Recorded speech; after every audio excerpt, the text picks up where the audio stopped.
ராமசாமி இதில் உடனடியாக இவங்க வந்து தங்களோட நிலைப்பாட்டை மாற்றிக்கொண்டார்கள் அப்படின்னு சொல்கிறதுக்கு என்ன இருக்குது அப்படின்னு திரு சிந்தனேஸ்வரர் சொல்கிறார். என்ன மாற்றம் வந்துருச்சு? ஒரே ஸ்டாண்டில் தானே இருக்கிறோம், இப்படி விமர்சனங்களை பிஜேபியிலேருந்து வைக்கிறாங்களே அப்படின்னு. பாரத மண்ணிற்கும் தமிழ் மக்களுக்கும் முதற்கண் வணக்கங்கள். ரெண்டு விஷயம். ஒன்று, முதல்ல வந்து அண்ணன் திருமாவளவன் அவர்களுக்கு அவர்கள் நோக்கம் என்னவாக இருந்தாலும், அதாவது இன்னைக்கு விவாத பொருளாக இருக்கிறது, அது அரசியல் காரணமோ இல்லை கூட்டணி காரணமோ எதுவாக இருந்தாலும், ஆனால் ஒரு சமுதாயத்துக்கு தேவையான விஷயத்தை மக்கள் முன்னாடி திரும்பி எடுத்து வச்சுருக்காங்க. அதை வந்து மக்கள் முன்னாடி எடுத்துகிட்டு போகணும் அப்படின்றாங்க. இன்றைக்கி விவாதமும் அதை நோக்கி பெருசாக நடக்குது அப்படின்றதுக்கு மிக்க நன்றி. ஏன்னா அந்த மாதிரி செயல்களை வந்து இன்றைக்கி வந்து அரசியல் தலைவர்கள் மிக குறைவாக செய்கிறார்கள். அப்போசிஷனில் இருக்கும்போது மேனிஃபெஸ்டோவில் இருக்குது, ரூலிங் வந்ததுக்கப்புறம் அது நடக்கிறதில்ல அப்படின்னு நிதர்சனமாக இருக்குது. ஸோ அந்த நிலைமையில் அந்த மாதிரி ஒருத்தர் செஞ்சுருக்காங்க அப்படின்ற போது பாராட்ட வேண்டிய அவசியம் இருக்கிறது, அவர்கள் எந்த கட்சியை சார்ந்திருந்தாலும் சரி. அது ஒன்று. இரண்டாவது விஷயம், அவர்கள் கட்சியை சார்ந்தே வந்து ஒவ்வொரு கட்சியும் அவர்கள் கொள்கை என்னவாக இருந்தாலும் இந்த ஒரு பாத்தில் மட்டும் அவர்கள் எல்லாரும் இவர்களோட சேர்ந்து செயல்படுறாங்க அப்படின்னா அவர்கள் எல்லாரையுமே அழைத்திருக்கணும். அவர்கள் சமுதாய பார்வை வேறையாக இருக்கலாம், இல்லை நாட்டோட எக்கனாமிக் பாலிசி வேறையாக இருந்திருக்கலாம், இல்லை இன்டெரக்டாக சொல்லணும் டைரக்டாகவே பாஜகவோ இல்லை பாட்டாளி மக்கள் கட்சியோ சமுதாய பார்வை வேறையாக இருந்தாலும் அவர்களையும் சேர்த்து அழைத்திருக்கலாம். ஏன்னா இந்த நோக்கத்தோடு அவர்கள் பல ஆண்டு காலமாக செயல்பட்டு கொண்டிருக்கிறார்கள். அந்த தேவை எப்பவுமே ஸ்ட்ரென்த் நம்பர்ஸ் தான். அவர்கள் கூட்டணியில் இருக்காங்களோ இந்த நோக்கத்துக்காக பாமக இருக்கிறது. பாஜகவுடைய ஸ்டாண்ட் என்ன இதுல? பாஜக ஏன்னா 2021 மேனிஃபெஸ்டோல அவங்க வந்து மொத்தமா ப்ரொஹிபிஷனை கொண்டு வருவோம்னு சொல்லியிருக்காங்க. அதுதான் இப்ப கேக்குறாங்க. முதல் கோரிக்கையே விடுதலை சிறுத்தைகளுடைய கோரிக்கை என்னன்னா, இந்தியா முழுக்க இந்த தேசிய அளவில் மதுவிலக்கு கொள்கையை அறிவிக்க வேண்டும். அறிவிச்சிட்டா பிரச்சனையே இல்லை, அதுதான் அவங்க சொல்றது. ரெண்டாவது, மாநிலத்துக்கு ஏற்படக்கூடிய வரி இழப்பை அவங்க மத்திய அரசாங்கம் சரி செய்யணும். இந்த ரெண்டும் தான் சொல்றாங்க. அதை பத்தி பாஜகவுடைய எந்த தலைவர்களும் எந்த கருத்து சொல்ல மாட்டேங்கிறாங்க.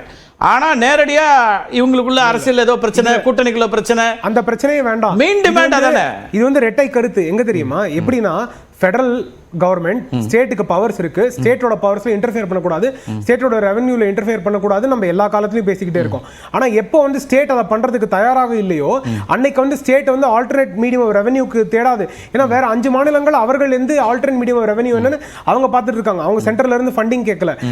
அவர்கள் மாநில மக்களுக்கு தேவை, அவர்கள் அதனால ப்ரொஹிபிஷனுக்கு போலாம் அப்படின்னு 5 மாநிலங்கள் செய்திருக்கு. தமிழ்நாடும் முன்னாடி செஞ்சிருக்கு.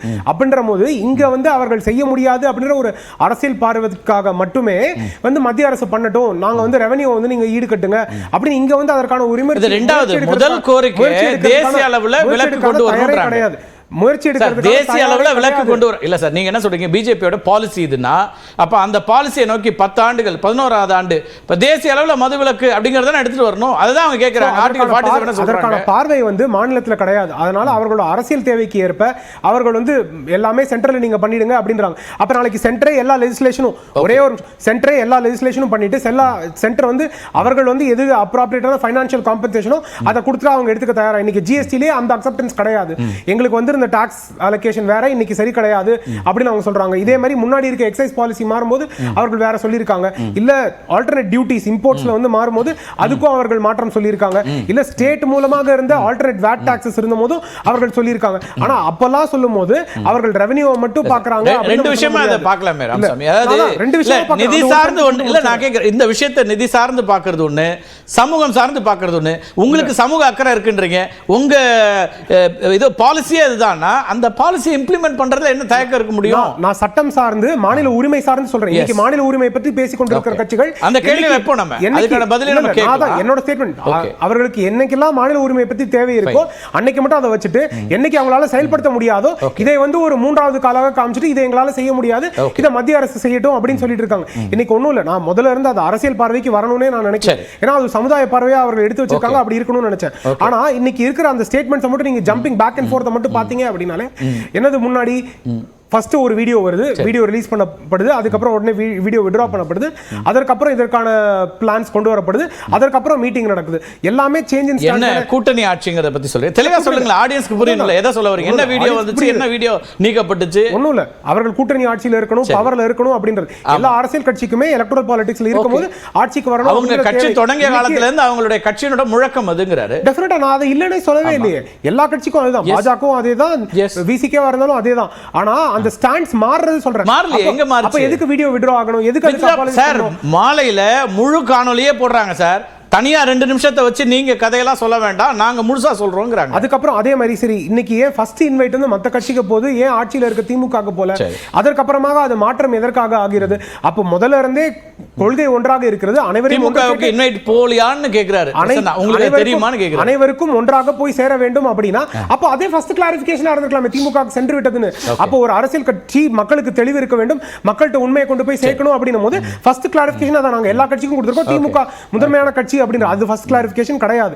சோ மக்கள்கிட்ட அவங்களுக்கு டபுள் ஸ்டாண்ட். இப்ப இப்படி எடுத்தீங்களே, கூட்டணியில இருக்கக்கூடிய கட்சிகள் ஏற்கனவே கூட தான் இருக்காங்க, வரப்போறாங்க. நம்ம வீட்டில் ஒரு திருமணம் நடக்குது, வீட்டில் இருக்கிறவங்க எல்லாம் பத்திரிக்கை கொடுப்பீங்களா, வெளில இருக்கிற ஆளு கொடுப்பீங்களா அப்படின்னு அவங்க ஒரு ஆர்குமெண்ட் வைக்கிறாங்கன்னு வச்சுக்கோங்க. வெளியில இருக்கிற ஆளுகள்லாம் நீங்க வாங்க ஒரே கருத்துல இருக்கிறவங்க அதுக்குள்ளே டிஸ்கிரிமினேஷன். கூட்டணியில இருக்க மற்ற கட்சிகளுக்கு எல்லாம் கொடுத்தாங்க, திமுகவுக்கு மட்டும் கொடுக்கல. இல்ல திமுகவுக்கு மட்டும் கொடுத்தத கிளாரிஃபை பண்ணல, மற்ற கட்சிகளுக்கு கொடுத்தத கிளாரிஃபை பண்ணிட்டாங்க.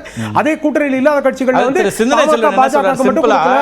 அதாவது எங்களுக்குள்ள ஏதாவது சின்ன வேறுபாடோ கருத்து முரணோ வராதான்னு காத்துக்கிட்டு இருக்கிற எதிர்க்கட்சிகள் இதை பெருசாக்கி ஊதி பெருசாக்கி ஏதோ பண்றாங்க. அவர் சொல்றாரு நாங்க எவ்வளவோ நல்ல விஷயங்கள், இது ஒரு முழுமையான முக்கியமான ஒரு முயற்சி.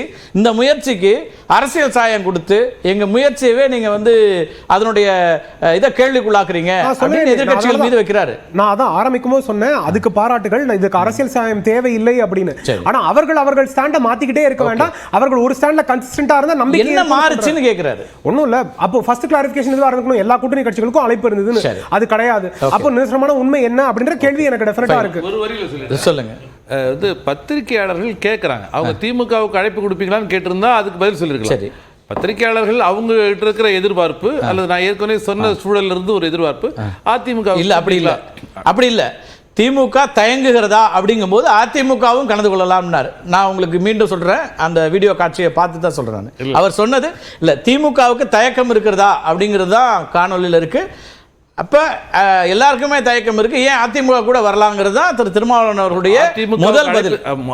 அதிமுக பத்திரிகையாளர் கேட்கல, அதிமுக இல்ல பத்திரிகையாளர்கள் கேள்வி அப்படி இல்ல, சொல்லப்பட்ட ஒரு பதில் அப்படிங்கறத நான் சொல்றேன், நீங்க கிளாரிஃபை பண்ணி. இல்ல நான் கிளாரிஃபை பண்ணி 3 முறை அந்த வீடியோ காட்சியை பார்த்துட்டு தான் சொல்றேன், அதுல எந்த குழப்பமும் இல்ல. क्वेश्चन வந்து ரொம்ப பாயிண்டடான क्वेश्चन. ஓகே, திமுகவுக்கு இதுல இது இருக்கா அப்படின்னும் போது இல்ல யார் வேண்டுமானாலும் வரலாம், அதிமுகவும் வரலாம், இந்த கருத்துல உடன்பாடு இருக்கக்கூடிய எல்லா கட்சிகளும் வரலாம் அப்படின்றாரு.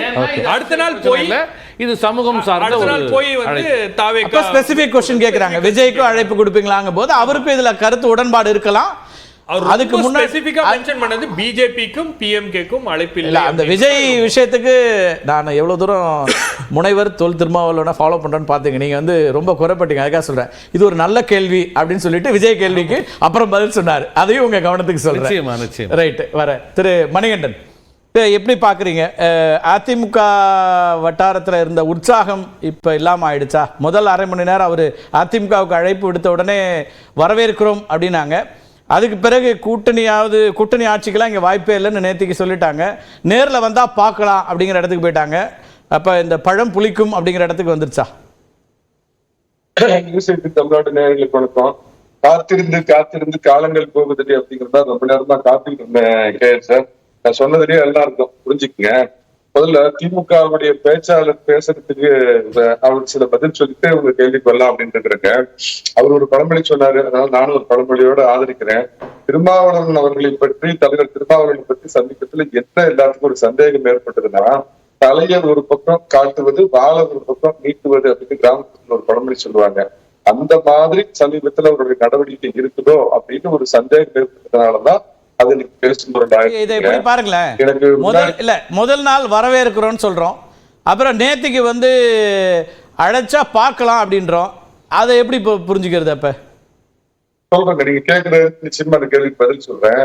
தமிழன் பிரசன்னா என்ன சொன்னார்னா, மது விற்பனை திமுக ஆட்சியுடைய கடந்த 10 ஆண்டு அதிமுக ஆட்சியில் 100% கூடி போயிருந்தது. அதிகமா டாஸ்மாக் சரக்கு வித்தது அதிமுக அப்படின்னாரு. ஒரு வாதத்துக்காக ஏத்துக்குவோம், இவ்வளவு அதிகமா சரக்கு வித்து சாதனை பண்ண அதிமுகவை போய் மது ஒழிப்பு மாநாட்டுக்கு நீங்க கூப்பிடலாமான்னு ஓங்கி சிந்தனை செல்வாங்க கொட்டுவாருன்னு நான் எதிர்பார்த்தேன்.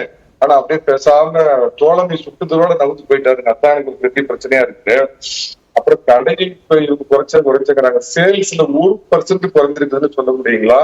டெட்ரா பேக் போட்டு புதுசா கொண்டு வரோம் அப்படின்னு சொல்லி சொன்னாங்க. திருமணம் மற்ற பொது நிகழ்வுகள் வேணா நீங்க ஸ்பெஷல் லைசன்ஸ் எடுத்து மதுவை வந்து நீங்க பயன்படுத்திக்கலாம் அப்படின்னு கொண்டு வந்து அதுக்கு எதிர்ப்பு ஏற்பட்ட உடனே இந்த திமுக அரசாங்கம் பல்டி அடிச்சுது.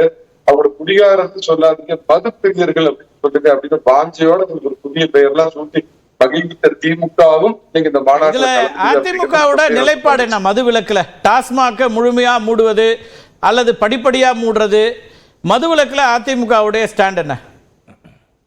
நல்ல வேலைங்க, அதிமுகவுடைய அபிஷியல் செய்தி தொடர்பாளர் ஆதரவாளர், ஆனால் அவர் மனதறிந்து பேசக்கூடிய ஆதரவாளர் அப்படிங்கிறதுனால சில நேரத்துல அதிகாரப்பூர்வ பேச்சாளரை விட அழுத்தமா பேசுவீங்க.